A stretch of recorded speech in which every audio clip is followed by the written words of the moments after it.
అండి అందరికీ గత 3 రోజుల నుంచి సోషల్ మీడియాలో బాగా వైరల్ అవుతున్న విషయం ఏంటంటే స్త్రీల యొక్క వస్త్రధారణ గురించి. నిన్న రాత్రి యూట్యూబ్లో నా అన్వేషణ వీడియో ఒకటి చూడడం జరిగింది. ఆయన బాగా ఎమోషనల్గా ఫీల్ అవుతూ బూతులు మాట్లాడుతూ స్త్రీలు నచ్చినట్లు బట్టలు వేసుకోవచ్చు, నచ్చినట్లు ఉండొచ్చు అని చెబుతూ హిందూ దేవాలయాలను కంపారిజన్ చేస్తూ హిందూ దేవాలయాల గోడల మీద చాలా దేవాలయాల్లో బూత్ బొమ్మలు ఉన్నాయి, వాటిని కూలగొట్టాలని ఆయన చెప్పడం జరిగింది.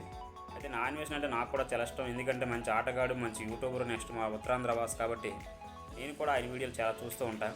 అయితే నా అన్వేషణ నేను చెప్పేది ఏంటంటే నా అన్వేషణ మన దేవాలయాల యొక్క చరిత్ర మనం ఒకసారి చూసినట్లయితే ఒక్కొక్క దేవాలయానికి 2000 సంవత్సరాలు, 3000 సంవత్సరాలు, 4000 సంవత్సరాలు ఉంటాయన్న. అయితే అప్పుడు జనాలకి మనకు ఇప్పుడున్నంత టెక్నాలజీ కానీ సెక్షన్ మీద ఇప్పుడున్నంత నాలెడ్జ్ కానీ అప్పుడు జనాలకు లేదన్న. ఎప్పుడైనా దేవాలయాలకు వెళ్ళినప్పుడైనా అటువంటి చిత్రాలను చూసైనా సెక్షనాలజీ గెయిన్ చేసుకుంటారని చెప్పి మన పూర్వీకుల దేవాలయాల మీద అటువంటి చిత్రాలను చిత్రీకరించారన్న. అలాగే నీలాంటి సలహాలు ఇచ్చే చాలామందికి నేను చెప్పేది ఏంటంటే ఒకసారి మన ముస్లిం సోదరుల దగ్గరికి వెళ్ళి మన సోదరిమణులకు స్వేచ్ఛ కావాలి, బురకాలు తీసేయమని ఒకసారి చెప్పండి అన్న. చెప్పరు, ఎందుకంటే మీరు చెప్పారంటే బక్రీద్ రోజు బక్రాన్ని బలిచ్చినట్లు మిమ్మల్ని అక్కడే బలిచ్చేస్తారన్న. నిజంగా ఆ విషయంలో ముస్లిం సోదరిమణులకు నిజంగా మనం గౌరవించాలండి. ఎందుకంటే వాళ్ళ మతాచారాలని తూచా తప్పక పాటించినందుకు నిజంగా వాళ్ళని మనం గౌరవించాలి.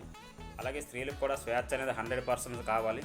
కాకపోతే ఎవరి మతం యొక్క కట్టుబాట్లను, అలవాట్లను, వాళ్ళ మత సిద్ధాంతాలను పాటిస్తూ ఆ స్వేచ్ఛ అనేది ఉండాలండి. Thank you for all. జై హింద్.